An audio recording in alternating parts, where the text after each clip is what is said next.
الحمدللہ رب العالمین والصلاة والسلام علی رسولہ الکریم وعلی آلہ واصحابہ اجمعین اما بعد فاعوذ باللہ من الشیطان الرجیم بسم اللہ الرحمن الرحیم لقد کان لکم فی رسول اللہ اسوۃ حسنۃ لمن کان یرجو اللہ والیوم الآخر وذکر اللہ کثیرا صدق اللہ العظیم وقال النبی صلی اللہ علیہ وسلم لا یؤمن احدکم حتی یکون ہواہ تبعا لما جئت بہ او کما قال النبی علیہ الصلاۃ والسلام۔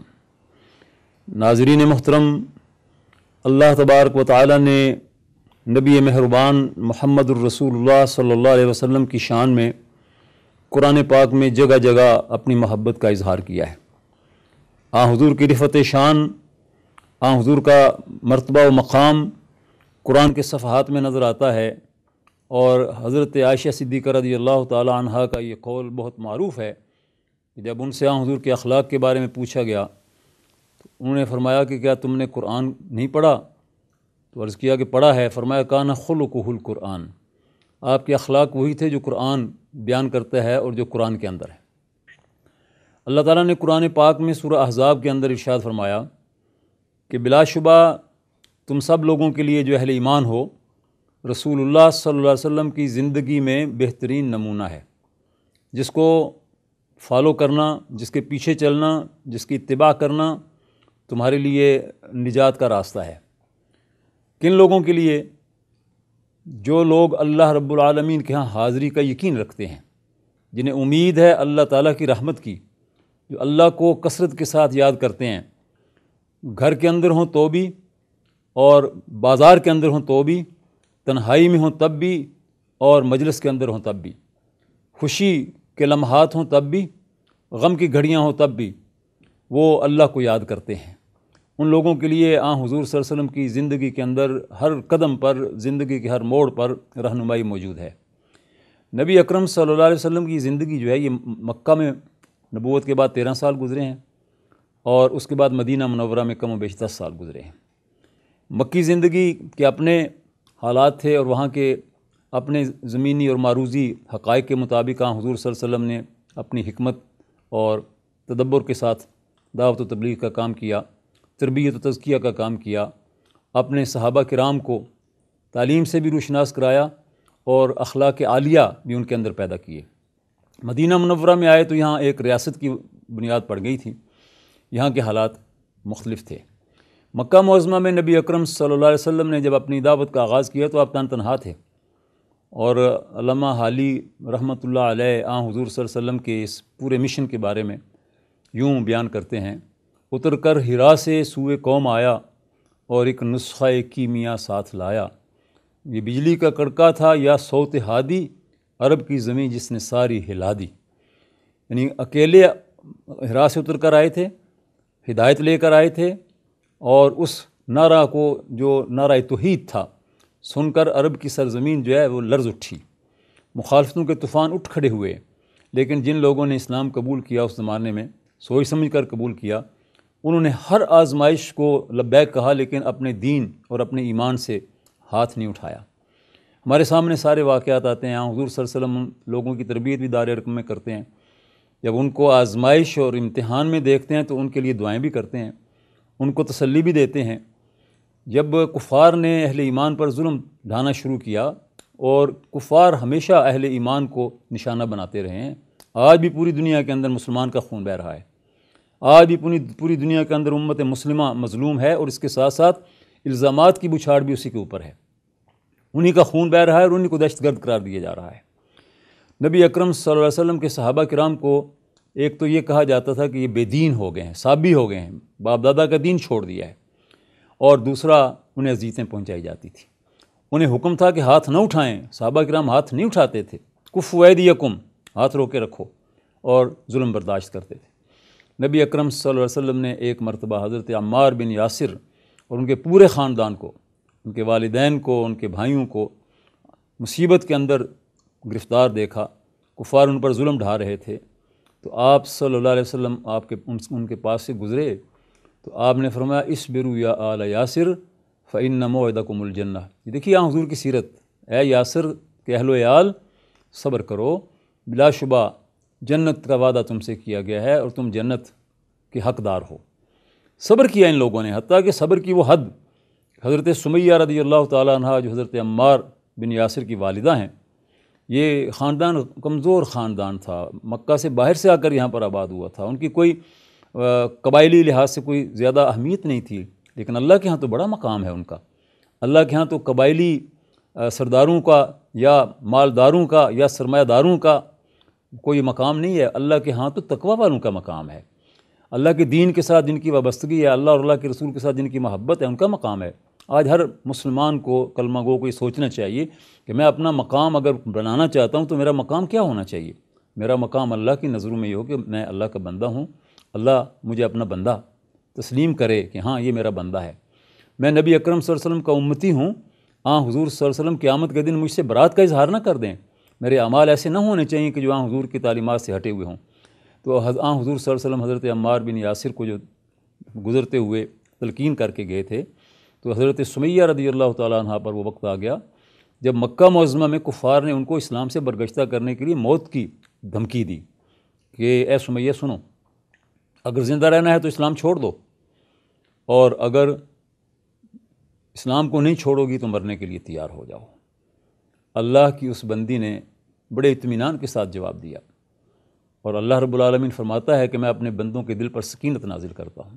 ان الذین قالوا ربنا اللہ ثم استقاموا تتنزل علیہم الملائکۃ الا تخافوا ولا تحزنوا وابشروا بالجنۃ التي کنتم توعدون نحن اولیاؤکم فی الحیاۃ الدنیا وفی الآخرہ۔ اللہ کے فرشتے ان لوگوں پر نازل ہوتے ہیں جو ایمان کے بعد ثابت قدمی دکھاتے ہیں، حق کے اوپر ڈٹ جاتے ہیں، اور مشکلات اور مصیبتیں جھیلنے کے باوجود اپنی حق بات کو چھوڑتے نہیں ہیں۔ تو حضرت سمیہ رضی اللہ تعالیٰ عنہ نے جواب دیا، قریش کے سرداروں، میں نے تمہاری بات سن لی ہے، اب تم میرا جواب سن لو۔ میں جس اللہ پر ایمان لائی ہوں اس کے بارے میں میرا عقیدہ اور میرا ایمان اور میرا یقین ہے کہ زندگی اور موت اس کے ہاتھ میں ہے۔ اور میرے دوستو، میرے بھائیوں، میری بہنوں، حقیقت یہی ہے کہ اگر بندہ مومن کو یہ یقین ہو کہ سب کچھ اختیار اللہ کے ہاتھ میں ہے، تو بندہ مومن دنیا داروں کے ظلم و ستم کے مقابلے میں اللہ رب العالمین کا دامن رحمت پکڑ لے، اس کے اندر پناہ لے لے۔ انہوں نے فرمایا کہ میں زندہ رہوں گی تو اسلام پر، اور میں مروں گی تو اسلام پر، میرا جینا اور میرا مرنا سب اللہ رب العالمین کے لیے ہے۔ زندگی اور موت کس کے لیے ہے؟ اللہ رب العالمین کے لیے۔ کس کی رضا کے مطابق گزاروں گی؟ اللہ کی رضا کے مطابق گزاروں گی۔ تو ابو جہل نے نیزہ مارا، حضرت سمیہ رضی اللہ تعالیٰ عنہ کے جسم کے پار ہو گیا، زخمی ہو کر گریں، اور آخری الفاظ جو تھے وہ کیا تھے؟ فزت ورب الکعبہ، رب کعبہ کی قسم میں کامیاب ہو گئی ہوں۔ مکہ معظمہ میں اس انداز میں لوگوں کی تربیت کی گئی تھی کہ وہ ایسے لوہے کے چنے تھے جو باطل کے دانت توڑ تو سکتے تھے لیکن چبائے نہیں جا سکتے تھے، وہ جان سے گزر سکتے تھے لیکن باطل کے سامنے سر نہیں جھکاتے تھے۔ اللہ تبارک و تعالیٰ نے اپنی اس بندی کو کتنی عزت اور کتنی شان عطا فرمائی۔ تاریخ اسلام کی پہلی شہادت اس خاتون کے حصے میں آئی، شہداء کی فہرست میں سر فہرست نام ان کا ہے، اس میں سید الشہداء سیدنا حمزہ رضی اللہ تعالیٰ عنہ کا نام آتا ہے، اس میں حضرت عمر، حضرت عثمان اور حضرت علی کا نام آتا ہے، اس میں مصعب ابن عمیر رضی اللہ تعالیٰ عنہ کا نام آتا ہے، اس میں سارے جو شہداء ہیں ان کے نام آتے ہیں۔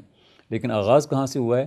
ایک خاتون سے جس کا نام سمیہ ہے، اور اللہ تعالیٰ نے قرآن پاک میں ان کی شہادت کے بعد یہ بات نازل فرمائی، اور اللہ کے نبی کو بھی حکم دے دیا کہ اے نبی صلی اللہ علیہ وسلم آپ بھی کہہ دیجئے، کیا کہہ دیجئے؟ قرآن کے الفاظ میں، قل ان صلاتی و نسکی و محیای و مماتی للہ رب العالمین، بلا شبہ میری نماز اور میری قربانی، میرا جینا اور میرا مرنا سب اللہ رب العالمین کے لیے ہے۔ سمیہ نے کیا کہا تھا؟ میرا سب کچھ اللہ کے لیے ہے، زندگی بھی اللہ کے لیے ہے، موت بھی اللہ کے راستے میں قبول کروں گی۔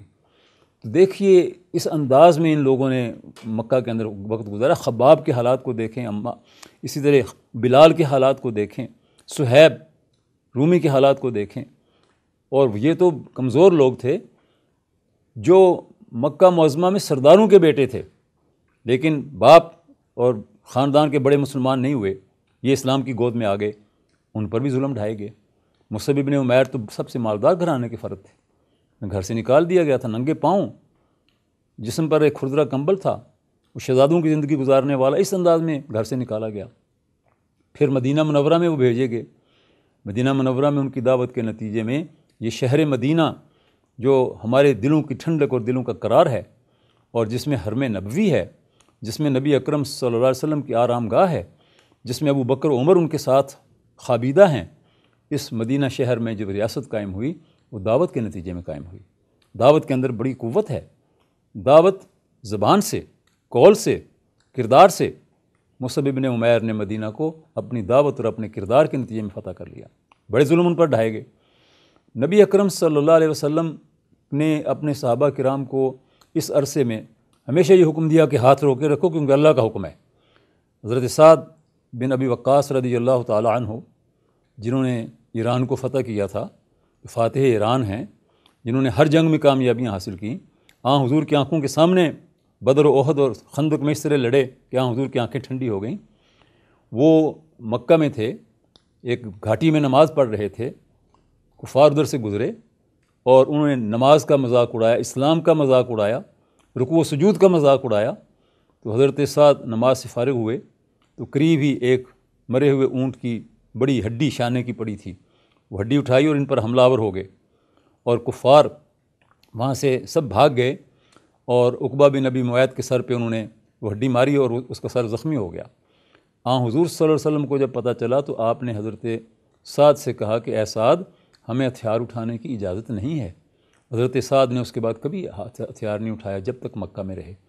تو مکہ سے مدینہ گئے تو پھر واقعی انہوں نے حق ادا کیا۔ اسی طرح سے نبی اکرم صلی اللہ علیہ وسلم کے صحابہ میں حضرت زبیر رضی اللہ تعالیٰ عنہ آپ کے پھوپھی زاد ہیں، انہیں ایک دن معلوم ہوا کہ کفار نے حضور صلی اللہ علیہ وسلم کو شہید کر دیا ہے، یعنی افواہ پھیل گئی، اور یہ افواہ ایسے ہی نہیں تھی، باقاعدہ یہ سازشیں ہو رہی تھیں کہ اللہ کے نبی کو شہید کر دیا جائے۔ ایسے حالات میں بھی اللہ کے نبی نے کیا اپنا طرز عمل اختیار کیا؟ اللہ کے حکم کی تابع داری، اللہ کے حکم کی تابع فرمان۔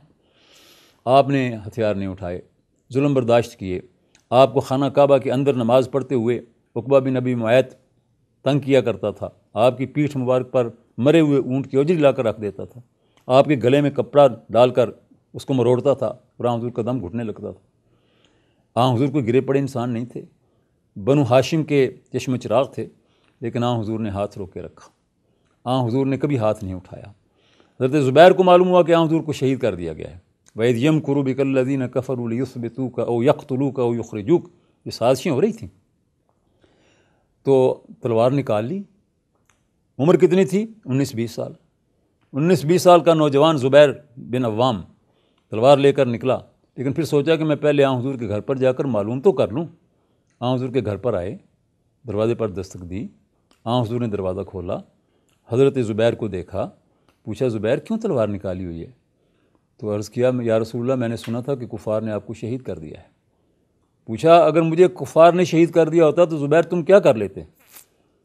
تو عرض کیا خدا کی قسم اللہ کے رسول، میں تمام مکہ والوں سے لڑ جاتا اور آپ کے خون کا بدلہ لیتا۔ آپ نے اپنے جانثار صحابی کے اس جذبے کی تعریف و تحسین تو فرمائی، لیکن ساتھ ہی بڑے پیار اور شفقت کے ساتھ کہا کہ زبیر، کیا تمہیں معلوم نہیں کہ ہمیں حکم دیا گیا کہ ہم اپنے ہاتھ روک کے رکھیں، تلوار نیام میں ڈال لو۔ انہوں نے نیام میں ڈال لی، فرمایا اس کو اس وقت نکالنا جب اللہ کی طرف سے اجازت مل جائے۔ چنانچہ حضرت زبیر نے وہ تلوار پھر بدر کے میدان میں نکالی، اور پھر اس تلوار کی ایک شان تھی۔ حضور صلی اللہ علیہ وسلم نے وہ تلوار حضرت زبیر سے اپنی زندگی میں مانگ لی تھی کہ مجھے دے دو، اور وہ تلوار حضور کے پاس رہی۔ حضرت ابوبکر صدیق خلیفہ بنے تو ان کے پاس رہی، حضرت عمر، حضرت عثمان، حضرت علی، ان سب کے دور میں وہ خلیفہ وقت کے پاس رہی، اور بعد میں پھر یہ تلوار جو ہے یہ بنو امیہ نے خرید لی، اور پھر بنو امیہ کی ملکیت میں چلی گئی۔ تو نبی اکرم صلی اللہ علیہ وسلم کے ان صحابہ کو آپ دیکھیے، صحابیات کو دیکھیے، کیا شان ہے ان کی۔ لَقَدْ كَانَ لَكُمْ فِي رَسُولِ اللَّهِ أُسْوَةٌ حَسَنَةٌ، اللہ کے نبی نے جو فرما دیا اس پر عمل کرنا ہے، اور اللہ تبارک و تعالیٰ کیسے راضی ہوتا ہے؟ قُلْ إِن كُنتُمْ تُحِبُّونَ اللَّهَ فَاتَّبِعُونِي، کہہ دیجئے کہ اے لوگو، اگر تم اللہ سے محبت کرتے ہو تو کیا کرو؟ میری اتباع کرو۔ ظاہر اتباع حضور کی کرنی ہے۔ اللہ رب العالمین تو بے مثال ہے، انسانوں کو اتباع تو کسی انسان ہی کی کرنی تھی، اور وہ محمد الرسول اللہ صلی اللہ علیہ وسلم ہیں جو اسوہ حسنہ ہیں۔ فرمایا اللہ نے کہ انہیں کہہ دو کہ آپ کی اتباع کریں، یحببکم اللہ، تو پھر کیا ہوگا، اللہ ان سے محبت کرے گا۔ کیا شان ہے، اللہ کے نبی کی اطاعت آج بھی کریں میرے بھائیوں، میری بہنوں، میرے بیٹوں، میری بیٹیوں، میں اور آپ اگر سچے دل سے اور اخلاص کے ساتھ اللہ کے نبی کی اتباع کریں، ہم اللہ کے محبوب بن جائیں گے۔ اور پھر کیا ہوگا، یغفر لکم ذنوبکم، ہم سے گناہ ہو جاتے ہیں، ہم انسان ہیں، خطا کار ہیں، اللہ گناہوں کو معاف فرما دے گا۔ واللہ غفور الرحیم، اور اللہ تبارک و تعالیٰ بہت بخشنے والا اور بہت رحم کرنے والا ہے۔ صحابہ کرام کی زندگیوں کا مطالعہ کرنا ضروری ہے، صحابیات کی زندگیوں کا مطالعہ کرنا ضروری ہے۔ آج میڈیا نے ایسی صورتحال پیدا کر دی ہے، ہر گھر کے اندر ایسے حالات پیدا ہو گئے ہیں کہ اخلاق کو بگاڑنے کے لیے ہمارا دشمن جو ہے وہ پوری پلاننگ کرتا ہے۔ ہمارے بچوں کو اگر صحابہ کرام سے تعلق ہو، ہماری بچیوں کو صحابیات سے تعارف ہو، ہمارے گھروں کے اندر ان کے واقعات پڑھے جائیں، سنائے جائیں، سمجھائے جائیں، تو وہ ہمارے آئیڈیل بن جائیں گے، اور جن کے آئیڈیل عائشہ و سمیہ، فاطمہ و خدیجہ ہوں گے، وہ بچیاں اللہ تعالیٰ کی رحمت سے یہی امید ہے کہ ان کے نقش پا پہ چلیں گی۔ جن کے سامنے ان کے ہیروز زبیر بن عوام ہوں گے، عمر بن خطاب ہوں گے، سعد بن ابی وقاص ہوں گے، بلال اور صہیب ہوں گے، وہ انہی کے نقش پا پہ چلیں گے۔ تو ہمارے گھروں کے اندر یہ ماحول ہونا چاہیے، ہمارے گھروں کے اندر صحابہ کرام، صحابیات، ان سب کے حالات و واقعات ہمارے سامنے رہنے چاہیے، ہمارے بچوں کے سامنے رہنے چاہیے۔ حضور صلی اللہ علیہ وسلم نے فرمایا کہ تم میں سے کوئی مومن نہیں ہو سکتا جب تک اس کے خواہشات، اس کی سوچ اور اس کے پیمانے پسند و ناپسند کے وہ اس شریعت کے مطابق نہ ہو جائیں جو میں لے کر آیا ہوں، تم مومن نہیں ہو سکتے۔ گویا کہ شریعت کی اتباع کرنا ہر معاملے کے اندر، ذاتی معاملات کے اندر، اجتماعی معاملات کے اندر، تجارت کے اندر، معیشت کے اندر، سیاست کے اندر، ہر کام کے اندر اللہ کے نبی صلی اللہ علیہ وسلم کی اطاعت کرنا، ان کے نقش پا پہ چلنا، یہ ایمان ہے، یہ کامیابی کی دلیل ہے۔ اللہ تبارک و تعالیٰ مجھے بھی اور آپ کو بھی اور پوری امت کو توفیق عطا فرمائے کہ آج کے اس پراشوب حالات میں، فساد زدہ ماحول میں، ہم اپنے آپ کو حضور کے نقش پا پہ چلانے کی کوشش کریں۔ اللہ تعالیٰ ہمیں اس کے قابل بھی بنا دے اور ہماری کاوش کو قبول بھی فرما لے۔ اقول قولی ھذا واستغفر اللہ لی ولکم ولسائر المسلمین فاستغفروہ انہ ھو الغفور الرحیم۔